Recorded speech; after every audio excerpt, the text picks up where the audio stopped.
This channel, MSNBC, was founded as a cable TV channel in 1996.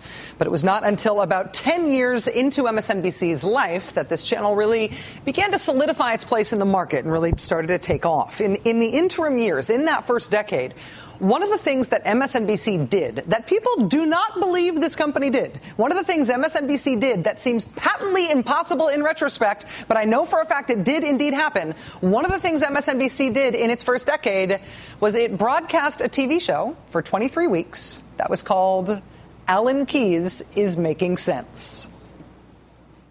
Also, a reminder that the chat room tonight is busier than the clerk's office at the Ninth Circuit Court. There's some other folks who believe that the mere fact that I raised that question proves that I'm some kind of nut. Maureen, it is not. I'm sorry. Maureen, hold up. Maureen, stop there, please. Don't talk over me. Don't talk over me. Well, cut your mic off if you don't stop when I start.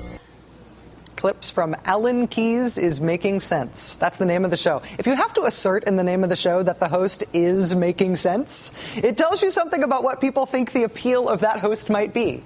You will know that a new truth-telling but worried overlord has taken over this network when this show's name gets changed to Rachel Maddow's Blazers Sure Fit Good. But it was Alan Keyes is Making Sense that I thought of first thing when Michele Bachmann did this on the campaign trail in Iowa this week.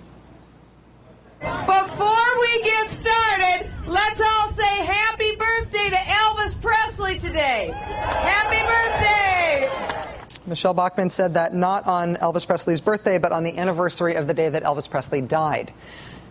Then there was this from Michele Bachmann during a radio interview yesterday. What people recognize is that there's a fear that the United States is in an unstoppable decline. They see the rise of China, the rise of India, the rise of the Soviet Union. Soviet Union. You may also remember Michele Bachmann on the campaign trail saying she was proud to be from Waterloo, Iowa, because that's where John Wayne was from. Well, what I want them to know is just like John Wayne was from Waterloo, Iowa, that's the kind of spirit that I have, too. The John Wayne who is from Waterloo, Iowa, is not John Wayne, the movie star, but rather John Wayne Gacy, the serial killer, executed in the mid-1990s.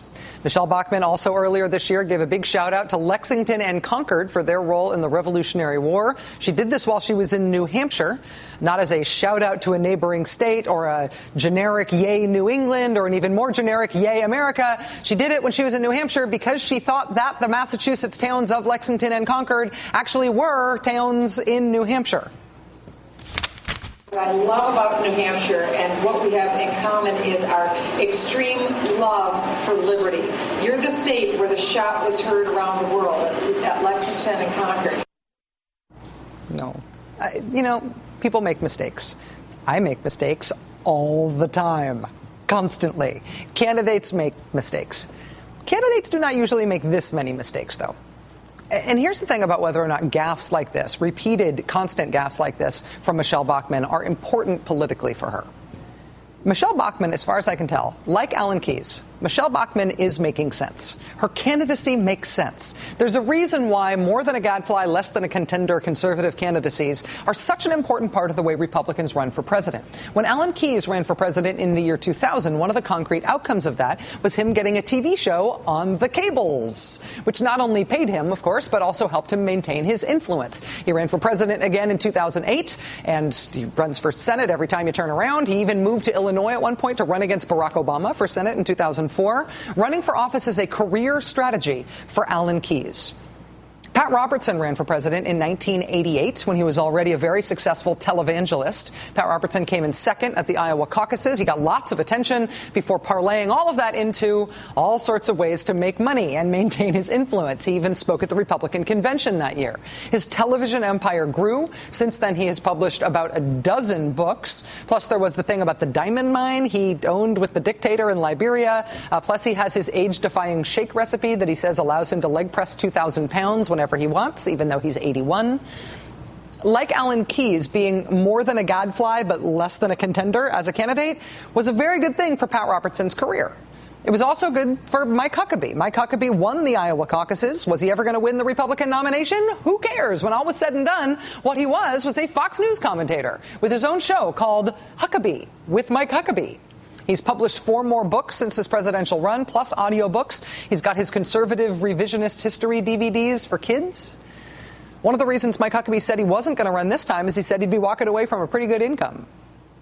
There is a reason that there is not a broad Democratic Party parallel here. I mean, there are individual Democratic candidates here and there who have tried to do the same thing, but the Republicans do this wholesale.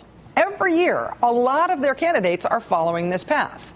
And that's because the conservative movement, which overlaps with but is not the same thing as the Republican Party, the conservative movement is in constant need of conservative celebrities. They have created this market, and they need a product to sell to that market.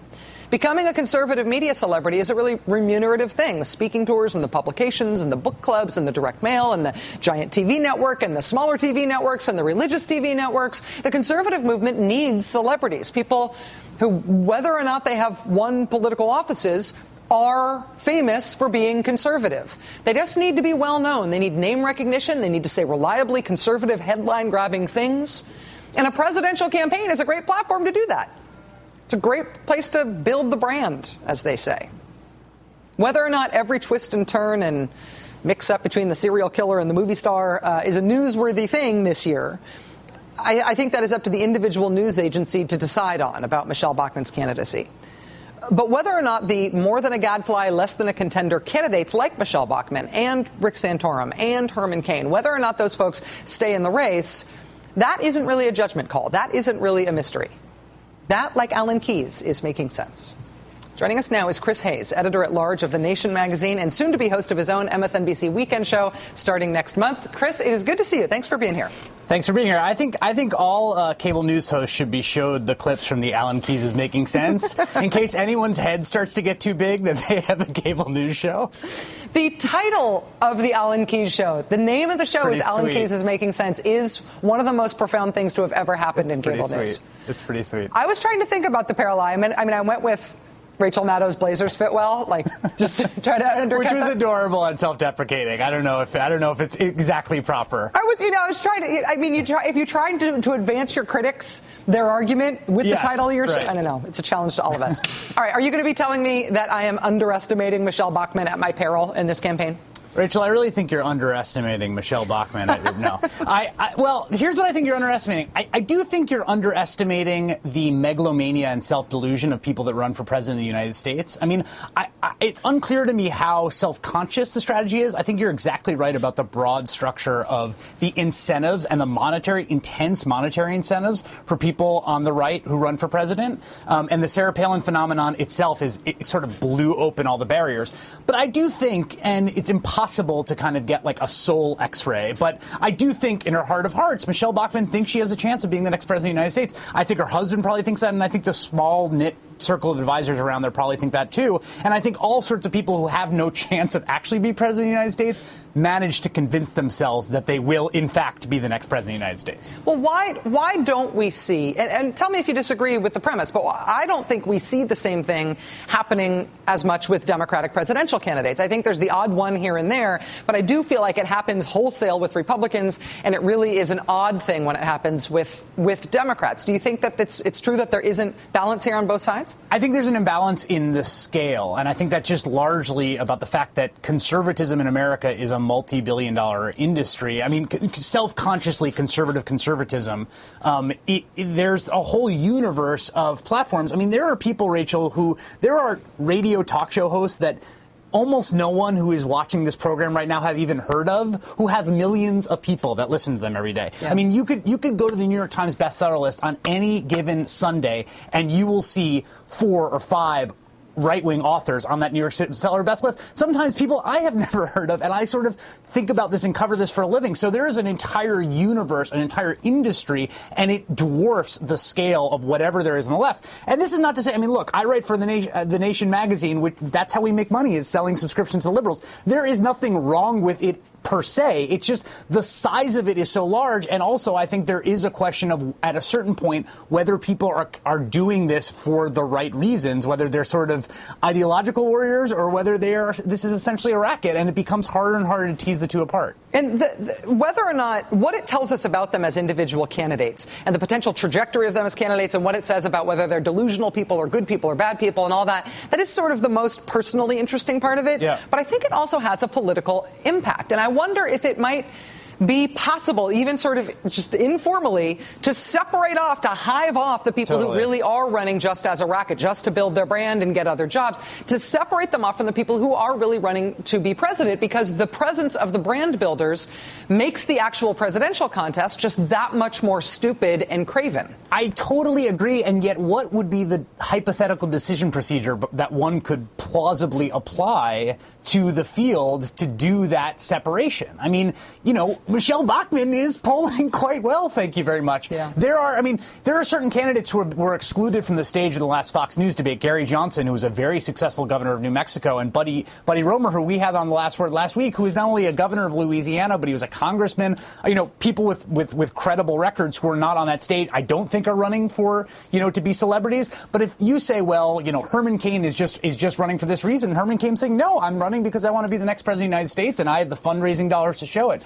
It's very hard to think of how you would go about making that separation, but I agree that it does produce a circus atmosphere for sure, particularly in the early stages of the Republican primary.